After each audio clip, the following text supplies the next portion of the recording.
नमस्कार साथियों। स्वागत करता हूं आप सभी का एक बार फिर से दीप अकेडमी पर। तो बच्चों, आज हम पढ़ने वाले हैं भाषा भारती कक्षा 6 के लिए लेकर आया हूं। कक्षा 6 के लिए पाठ 2।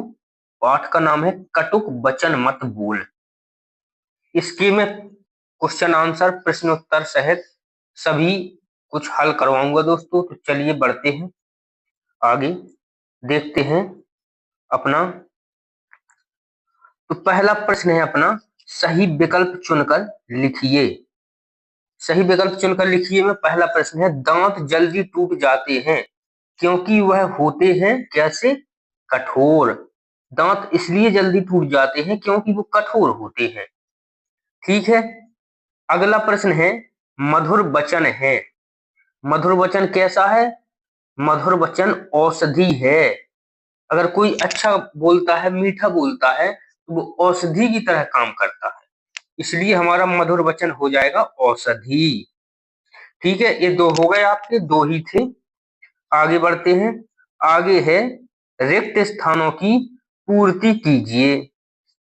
तो पहला है, शरीर में यहाँ था खाली स्थान, तो खाली स्थान में हम भर देंगे जीभ।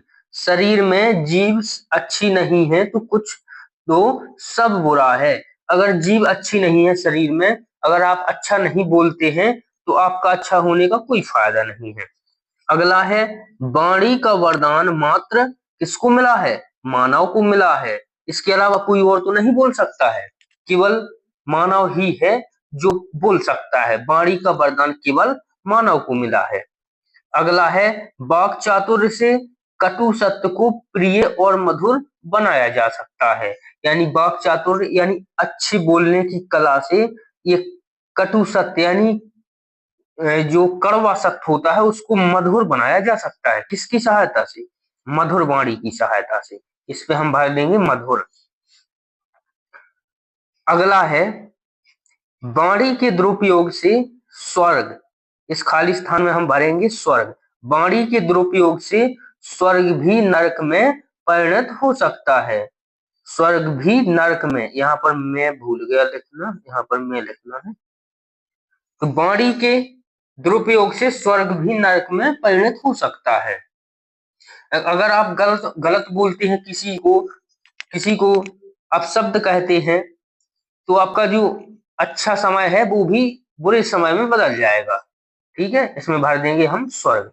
चलिए बढ़ते हैं आगे। आगे है, एक या दो वाक्यों में उत्तर दीजिए। एक या दो वाक्यों में उत्तर दीजिए। आपका प्रश्न होगा, लिखा होगा आपकी किताब में, तीसरे नंबर पर होगा, एक या दो वाक्यों में उत्तर दीजिए। इसमें पहला प्रश्न होगा, मालिक ने लुकमान की बुद्धिमानी की परीक्षा किस प्रकार ली?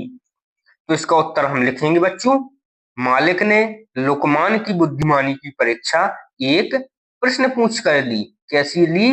एक प्रश्न पूछा मालिक ने लुकमान से और उसकी परीक्षा ले ली। एक प्रश्न के माध्यम से मालिक ने लुकमान से एक प्रश्न पूछा और उसकी परीक्षा ले ली। यानी हम लिखेंगे, मालिक ने लुकमान की बुद्धिमानी की परीक्षा एक प्रश्न पूछ कर ली। ठीक है, इसी प्रकार से आप अपनी कॉपियों में लिख लेंगे। अगला प्रश्न है हमारा, जिज्ञासु ने कन्फ्यूशस से क्या प्रश्न किया? तो इसका उत्तर हम लिखेंगे, जिज्ञासु ने कन्फ्यूशस से प्रश्न किया कि सबसे दीर्घजीवी कौन होता है। जिज्ञासु ने कन्फ्यूशस से कहा कि सबसे दीर्घजीवी, दीर्घजीवी का मतलब होता है सबसे ज्यादा जीने वाला, सबसे अधिक जीने वाला, जो लंबे समय तक जीवित रहे। जिज्ञासु ने कन्फ्यूशियस से प्रश्न किया कि सबसे दीर्घजीवी कौन होता है। ये हो गए हमारे दो प्रश्न। अगले प्रश्न की ओर बढ़ते हैं। तीसरा तीसरा प्रश्न है हमारा, श्रीमती शास्त्री नौकर पर क्रोधित क्यों हुई? श्रीमती शास्त्री नौकर पर क्रोधित क्यों हुई? तो इसका उत्तर हम लिखेंगे, श्रीमती शास्त्री नौकर पर इसलिए क्रोधित हुई क्योंकि उससे कोई काम बिगड़ गया था। नौकर से कोई काम बिगड़ गया था, इसलिए श्रीमती शास्त्री नौकर पर क्रोधित हो गई। ठीक है बच्चों, श्रीमती शास्त्री नौकर पर इसलिए क्रोधित हुई क्योंकि उससे कोई काम बिगड़ गया था। ठीक है बच्चों, ऐसे ही आप अपनी कॉपी में लिख लेंगे। अगला प्रश्न है हमारा, राजा ने स्वप्न में क्या देखा? राजा ने स्वप्न, स्वप्न का मतलब होता है सपना, जो रात में सपने आते हैं। तो राजा ने स्वप्न में क्या देखा? राजा ने, इसका उत्तर हम लिखेंगे, राजा ने स्वप्न में देखा कि उसके सारे दांत टूट गए हैं। राजा ने अपने स्वप्न में रात को सोते हुए अपने सपने में देखा, अपने स्वप्न में देखा कि उनके सारे दांत टूट गए। ठीक है बच्चों, बढ़ते हैं अगले प्रश्न की ओर। तो अगला प्रश्न हमारा पांचवा प्रश्न है। पांचवा प्रश्न है, बुलबुल और फूल का संवाद लिखिए। बुलबुल और फूल का संवाद लिखिए। बुलबुल और फूल के बीच क्या बातचीत हुई? संवाद का अर्थ होता है बातचीत या वार्तालाप। बुलबुल और फूल का संवाद लिखिए। तो बुलबुल, उत्तर इसका हम लिखेंगे, बुलबुल ने सुबह सुबह ताजे खिले फूल से कहा। बुलबुल ने सुबह सुबह ताजे खिले, जो बागों में ताजी ताजी सुबह सुबह से फूल खिल जाते हैं, उन फूलों से, उन फूल से कहा, अभिमानी फूल इतराओ मत, इस बाग में तुम्हारे जैसे बहुत फूल खिल चुके हैं। फूल ने हंसकर कहा, मैं सच्ची बात पर नाराज नहीं होता, पर एक बात है कि कोई भी अपने प्रिय से कड़वी बात नहीं कहता। उसने कहा, फूल ने कहा कि मैं सच्ची बात पर कभी भी नाराज नहीं होता, पर एक बात है कि कोई भी अपने प्रिय से कड़वी बात नहीं कहता। मतलब कोई भी व्यक्ति आपको प्रिय होगा तो आप उससे कड़वी बात नहीं कहेंगे। ठीक है, इस प्रकार से आप बच्चों अपनी कॉपी में इसको लिख लेंगे। अब देखते हैं अगला प्रश्न कौन सा है हमारा। अगला प्रश्न होगा हमारा, 3 से 5 शब्दों में उत्तर दीजिए। इनके उत्तर थोड़ी बड़े होंगे, 3 से 5 शब्दों, 3 से 5 वाक्यों में होंगे। यहाँ पर शब्दों की जगह वाक्यों होगा, वाक्यों, वाक्यों था यहाँ पर। तो 3 से 5 वाक्यों में उत्तर देने हैं, थोड़ी बड़े होंगे, 3 या 4 लाइन में आ जाएंगे आपके। तो पहला प्रश्न क्या है, लुकमान ने अपने मालिक के दोनों प्रश्नों के उत्तर में जीभ ही क्यों कहा? जब मालिक ने लुकमान से प्रश्न किया तो उसने दो दो प्रश्न किए मालिक ने। तो लुकमान ने अपने मालिक के दोनों प्रश्नों के उत्तर में जीभ ही कहा, जीभ ही कहा। तो क्यों कहा, इसका उत्तर हम देखते हैं। लुकमान ने अपने मालिक के दोनों प्रश्नों के उत्तर में जीभ इसलिए कहा कि अगर शरीर में जीभ अच्छी है तो सब अच्छा ही अच्छा है, अगर जीभ अच्छी नहीं है तो सब बुरा ही बुरा है। जीभ के कारण ही सारी बुराई भलाई होती है। मतलब अगर आपकी जीभ अच्छी है, मतलब आप अगर अच्छा बोलते हैं, मधुर वचन बोलते हैं, आप शब्द नहीं बोलते, तो आप अच्छे हैं। तो अगर शरीर में जीभ ही अच्छी नहीं है, जीभ का मतलब आप अच्छा नहीं बोलते हैं, गाली गलौज करते हैं, आप शब्द बोलते हैं, तो आपकी जीभ बुरी है।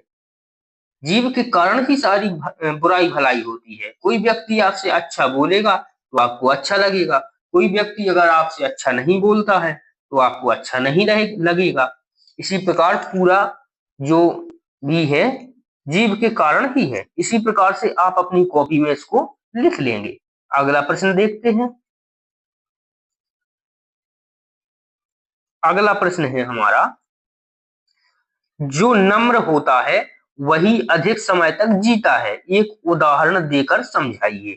जो नम्र होता है यानी मिलनशील होता है, नम्र होता है, वह अधिक समय तक जीता है, एक उदाहरण देकर समझाइए। तो इसका उत्तर हम लिखेंगे, जो नम्र होता है वही अधिक समय तक जीता है। उदाहरण के लिए, जीव दांतों के पहले पैदा हुई, उसे दांतों से पहले जाना चाहिए। जीभ हमारे दांतों से पहले ही आ जाती है। जब बच्चे का जन्म होता है तो उसकी जीभ होती है लेकिन दांत नहीं होते। ठीक है, तो जीभ दांतों से पहले पैदा हुई, उसे दांतों से पहले जाना चाहिए, लेकिन दांत पहले टूट जाते हैं, दांत पहले टूट जाते हैं। इसका मुख्य कारण है कि जीभ कोमल है, जीभ कोमल है, नम्र है, दांत कठोर हैं, इसलिए जिसमें लचीलापन होता है, जो नम्र होता है, वही जीवन में अधिक जीता है। जीभ हमारी कोमल है, नम्र है, इसलिए ज्यादा समय तक रहती है, हमारे जन्म के साथ ही आती है और मृत्यु के साथ जाती है। लेकिन दांत हमारे जन्म के बाद आते हैं और मृत्यु से पहले चले जाते हैं। यानी जैसे ही बच्चे जन्म होता है उसके दांत नहीं होते, लेकिन कुछ समय बाद उसके दांत आते हैं। और व्यक्ति जब वृद्ध हो जाता है, बूढ़ा हो जाता है, तो उसके सारे दांत टूट जाते हैं, लेकिन जीभ बनी रहती है। इसलिए हमें नम्र बनना चाहिए। जो व्यक्ति नम्र होगा वह अधिक अधिक समय तक रहेगा, जो चीज नम्र होगी वह अधिक समय तक रहेगी। इसलिए हमारे दांत जल्दी टूट जाते हैं लेकिन जीभ बनी रहती है। तो इसी प्रकार से जैसा आपका एक लिखा है मैंने प्रश्न, इसी को आपको कॉपी में लिख लेना है। आप चाहे तो इसका स्क्रीनशॉट भी ले सकते हैं। चलिए बढ़ते हैं अगले प्रश्न की ओर। अगला प्रश्न है हमारा, अगला प्रश्न है, दुनिया में जीभ ने दुनिया में बड़े बड़े कहर ढाए हैं, उदाहरण देकर स्पष्ट कीजिए। जीभ ने दुनिया में बड़े बड़े कहर, कहर को मतलब है विनाश, ढाए हैं, उदाहरण देकर स्पष्ट कीजिए। तो इसका उत्तर हम लिखेंगे, जीभ ने दुनिया में बड़े बड़े कहर ढाए हैं, कड़वी बात ने संसार में न जाने कितनी लड़ाई झगड़े पैदा किए हैं। सही बात है, जितने भी लड़ाई झगड़े होते हैं सब जीभ के कारण ही होते हैं। हमने किसी को गलत बोल दिया तो उससे झगड़ा हो गया, किसी ने हमें गलत बोल दिया हम उससे झगड़ गए। इसी प्रकार से जितने भी लड़ाई झगड़े होते हैं सब कड़वी बात से ही होते हैं। तो इसी प्रकार हम अपनी कॉपी में इसको लिखेंगे, जीभ ने दुनिया में बड़े बड़े कहर ढाए हैं, कड़वी बात ने संसार में न जाने कितनी लड़ाई झगड़े पैदा किए हैं। उदाहरण के लिए महाभारत की युद्ध का कारण जीभ ही है। द्रौपदी ने दुर्योधन से यदि यह ना कहा होता कि अंधे के पुत्र अंधे पैदा होते हैं, अर्थात अंधे के अंधे ही पैदा होते हैं, तो शायद महाभारत का भयंकर युद्ध नहीं होता। इस युद्ध में बहुत विनाश हुआ था। द्रौपदी ने दुर्योधन से कह दिया था कि अंधे के अंधे ही पैदा होते हैं, यानी पूरी जो कहानी है वो जीभ से ही है, जीभ के द्वारा ही बड़े बड़े युद्ध करवाए गए। तो इसी प्रकार से हम अपनी कॉपी में इसको लिखेंगे जैसे लिखा है। आप चाहें तो इसका भी स्क्रीनशॉट ले लें। ठीक है बच्चों, चलिए देखते हैं हम अपना चौथा प्रश्न। चौथे प्रश्न में क्या है देखते हैं। चौथा प्रश्न है, वाणी तो सभी को मिली है परंतु बोलना किसी किसी को ही आता है, स्पष्ट कीजिए। वाणी तो सभी को मिली है लेकिन कौन कैसा बोलता है, कोई अच्छा बोलता है कोई बुरा बोलता है। जो अच्छा बोलता है उसको लोग पसंद करते हैं, लेकिन जो बुरा बोलता है, गाली गलौज करता है, अपशब्द कहता है, लोग उससे दूर रहते हैं, उससे बात नहीं करते। तो इसका उत्तर हम लिखेंगे, संसार में बोलने की शक्ति तो सभी मनुष्यों को मिली है लेकिन उसका सही उपयोग करना हर किसी को नहीं आता है। किस बात को कब कैसे बोला जाए इस कला को कम लोग ही जानते हैं। कब क्या बोलना है, कैसे बोलना है, बड़ों से कैसे बात करनी है, बच्चों से किस प्रकार से बात करनी है, इस चीज का सभी को पता नहीं है। बोल तो सब सकते हैं लेकिन सभी अच्छा नहीं बोल सकते। इसीलिए कहा गया है कि संसार में बोलने की शक्ति तो सभी मनुष्यों को मिली है लेकिन उसका सही उपयोग करना हर किसी को नहीं आता है। किस बात को कब कैसे बोला जाए इस कला को बहुत कम लोग जानते हैं। तो ठीक है बच्चों, इसको भी आप अपनी कॉपी में इसी प्रकार से लिख सकते हैं। आप चाहे तो इसका भी स्क्रीनशॉट ले लें। बढ़ते हैं हम अगले प्रश्न की ओर। अपना अगला प्रश्न है,